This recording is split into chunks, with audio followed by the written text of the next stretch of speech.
Lacey, welcome to A House for Arts. It's such a pleasure to have you. Oh, thank you for having me. This is really exciting. Yes, absolutely. I wanted to start off talking about some of your work at the Shaker Museum because you're the executive director of this wonderful institution. But before we get into that, I thought I'd just give a little bit of background for some of our audiences on the Shakers. I understand that they began their sector, their movement in the 1780s in New Lebanon, New York. So not very far from where I'm sitting right now, at least. And I understand, too, that they had very progressive ideas about, women's equality, gender equality, women's rights, racial equality, and this aesthetic of simplicity in their furniture and clothing.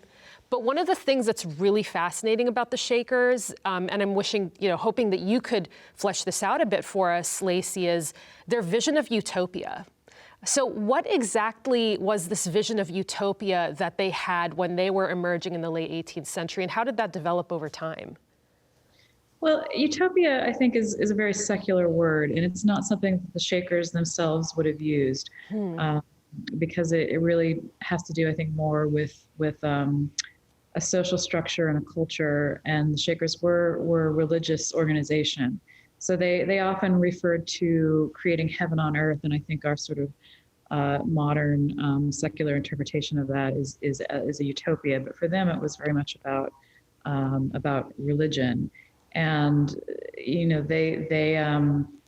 they talked a lot about perfection and trying to achieve perfection in everything that they did.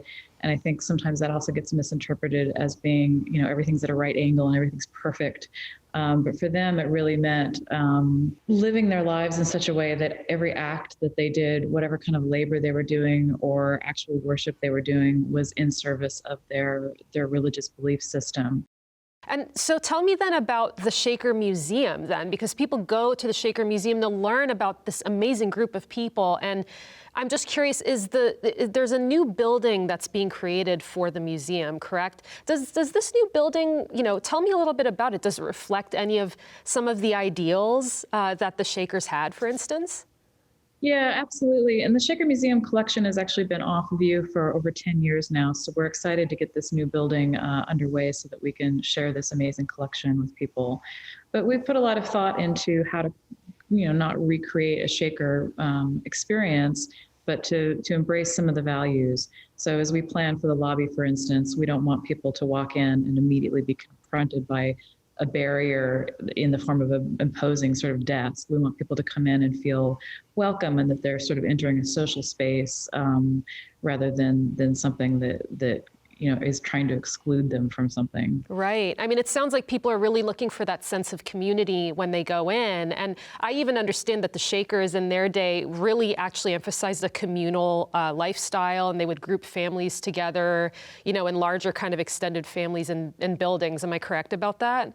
Yeah, though it's important to note that what they called a family didn't have blood. They weren't blood kin. They were kind of constructed families.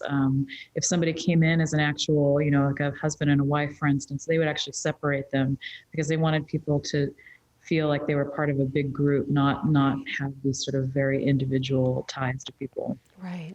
So I'm very curious to know, how can people see the collection now? Are there any online programs, especially with the pandemic going on? Well, most of the collection has actually been digitized, and it's online at shakermuseum.us. And pretty much every exhibition that we've put on the last maybe 6 or 7 years, we have some representation of that online. So it's possible to spend a fair amount of time sort of delving into museum's programming. And we do have ongoing online programming during the pandemic, and a pop-up exhibition in downtown Chatham, New York, that's open through the end of March. Right. And I understand it's also curated by an artist, correct? Yes, this wonderful artist and designer named Katie Stout, who lives in Brooklyn, and she came in and took a look at the collection, and she brought just completely fresh eye to to the Shakers, and picked a lot of objects that really challenge some of the concepts that people have about Shaker simplicity. I'm kind of curious to know, thinking about the Shakers in our contemporary period? I know that there's been relatively recent interest in them, and you told me that they were largely celibate. So I know Ken Burns has done a documentary about the Shakers in 1984, and people obviously, I mean, they're still looking up the Shaker Museum's exhibitions online, or they were going there. What do you think that they're looking for at the museum? And do you agree with this argument some people make that it's a lost culture? Well, I don't think it's a lost culture. I think that the Shakers, well, they left behind an enormous record of their lives and their communities. And there is an active Shaker community in Maine. There's 3 Shakers there, but then there's a community of people who live and work and worship around them. So I very much don't think it's lost. I think it's alive, and it's, the Shaker faith and their belief system, it hasn't changed really. It's been remarkably consistent for 250 years. So I think it's still very much with us, both in the living community in Maine and in the material culture record that they left behind. I want to put what you know about the Shakers and what we can learn about them in our current political moment.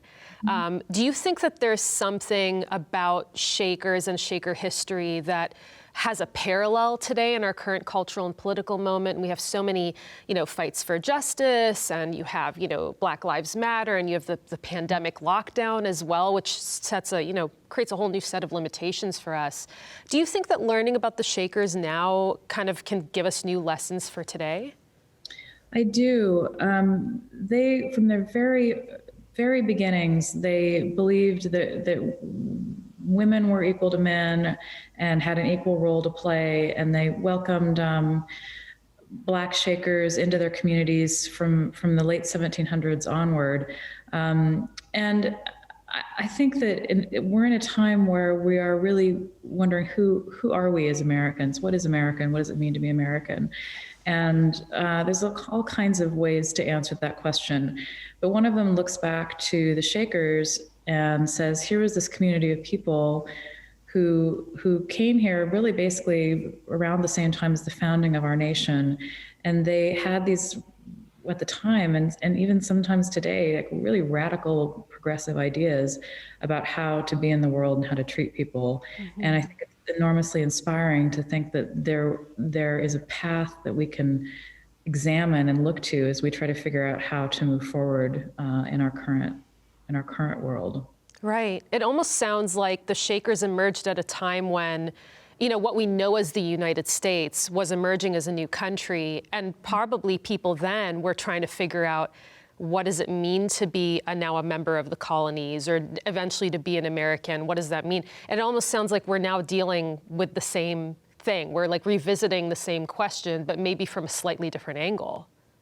Yeah, well, I think it was a new country, and especially lots of people, including the Shakers, came here looking for a new way to live. They wanted to leave behind some of the social and religious and cultural constrictions of the old world and create a new one. And I think that we're all thinking about how nice it would be to create a new world right now. Right. I want to know, kind of going back a little bit about your visions for the Shaker Museum in the future.